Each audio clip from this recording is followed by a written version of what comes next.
सवाल यह है सर, आज के समय में हर व्यक्ति बीमार पड़ रहा है, छोटे छोटे बच्चे बीमार पड़ रहे हैं, ज़्यादा से ज़्यादा बीमारियां व्यक्तियों को विकसित हो रही हैं।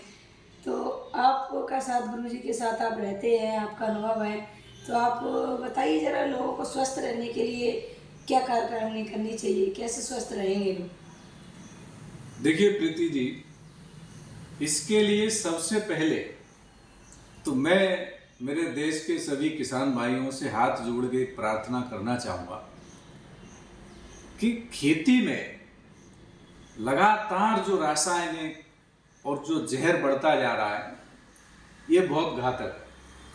ये हमारे खेतों को बीमार कर रहा है, हमारे पर्यावरण को दूषित कर रहा है और आने वाली पीढ़ी को भी ये बेकार कर रहा है।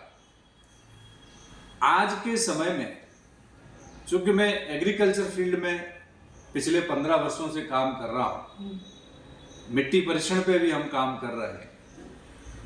मिट्टी में ऑर्गेनिक कार्बन की मात्रा न्यूनतम 1% होना चाहिए, जो आज घट के 0.40% या 0.30% तक पहुंच गई। दूसरा क्या होता है कि मिट्टी में nitrogen, potassium, phosphorus, zinc, sulphur इत्यादि जो चीजें चाहिए वो मिट्टी में ही अनबैलेंस है। तो जब मिट्टी के तत्व ही अनबैलेंस हैं तो आपका भोजन अनबैलेंस होगा। हमें काम कहाँ करना चाहिए? हमें काम करना चाहिए मिट्टी पे। अगर हमारे किसान, हमारे अन्नदाता चाहेंगे तो हमारा देश 80% तो ऐसे ही स्वस्थ हो जाएगा। और मेरा ऐसा मानना है कि इस देश को स्वस्थ रखने में डॉक्टरों की ताकत नहीं है। इस देश को स्वस्थ रखने के लिए किसान में ताकत है कि अगर वो शुद्ध भोजन हमको देता है, समाज को शुद्ध भोजन देता है, तो समाज में बीमारियां स्वतः ही धीरे धीरे कम हो जाएंगी, क्योंकि ईश्वर ने रोगों से लड़ने की क्षमता हमारे अंदर दी है, जिसे हम इम्यूनिटी पावर कहते हैं। वो इम्यूनिटी पावर हमारी वीक क्यों हो रही है?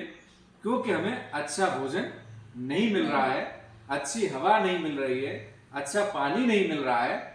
तो भोजन, हवा, पानी, अगर हम इनको सुधार लेंगे तो हम स्वस्थ हो जाएंगे।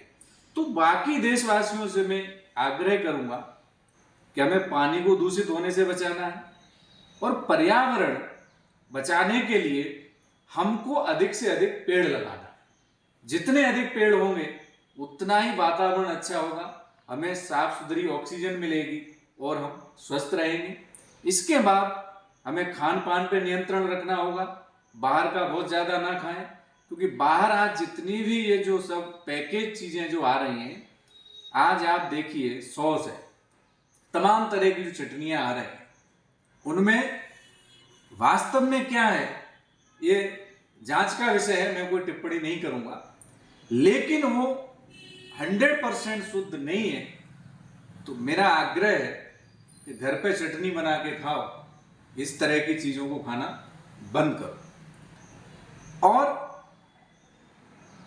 समाज में जब तक जागरूकता नहीं आए, आज हम लोग 2-2, 3-3 बजे तक जागते हैं। 3 बजे सोएंगे तो आप उठेंगे कितने बजे? 9-10 बजे। जबकि हमारा जो जीवन शैली है, भारतीय जीवन शैली जिसको कहते हैं, कि सूर्य निकलने से पहले हमको उठ जाना चाहिए, रात्रि में हमें जल्दी सोना चाहिए और सुबह जल्दी उठना चाहिए। थोड़ा योग व्यायाम जो भी हम कर सकते हैं वो करना चाहिए। अगर योग व्यायाम नहीं कर रहे हैं, थोड़ा आप घूम लीजिए। तो आपको अपने भोजन पर और आपकी दिनचर्या पर, इन पर भी आपको सख्ती से काम करना होगा, अनुशासन से काम करना होगा, तभी आप स्वस्थ रह सकते। दवाइयों से आप स्वस्थ नहीं रह सकते। आप बताइए मुझे, दुनिया के किसी भी व्यक्ति में इतनी सामर्थ्य है कि वो स्वास्थ्य खरीद ले? नहीं है ना। नहीं। तो ईश्वर ने हमको सामर्थ्य दी है कि उसकी बनाई हुई जो चीजें हैं हम उनका रखरखाव करें, उनका उपयोग करें, उन्हें नष्ट ना करें। तो हमें पर्यावरण को बचाने के लिए अधिक से अधिक पेड़ पौधे लगाना चाहिए। यदि आप अपनी जन्मदिन पर या एनिवर्सरी पर 10,000 रुपया खर्च करते हो तो कहीं से एक 100 रुपए का पौधा लेकर अपने आसपास कहीं भी खाली जगह आपको दिखती है, अरे पूरे परिवार के साथ जाइए और उस पौधे को वहां लगाइए। तो आपको देखेंगे तो आपके बच्चे भी प्रेरणा लेंगे और बच्चों को भी प्रेरित करिए कि भाई हम आपके जन्मदिन पर भी एक पौधा लगाएंगे। तो घर में आप 4 लोग हैं, चारों के जन्मदिन पर अगर आप एक एक पौधा लगाते हैं तो आप साल में 4 पौधे लगाएंगे, जिससे पर्यावरण अच्छा होगा और आने वाली पीढ़ी को एक अच्छा हरा भरा सुंदर वातावरण देंगे। तो स्वस्थ रहने के लिए ये काम अगर आप करते हैं तो मेरा ऐसा मानना है काफी हद तक हम इसमें स्वस्थ रह सकते हैं। बहुत बहुत धन्यवाद सर, आपने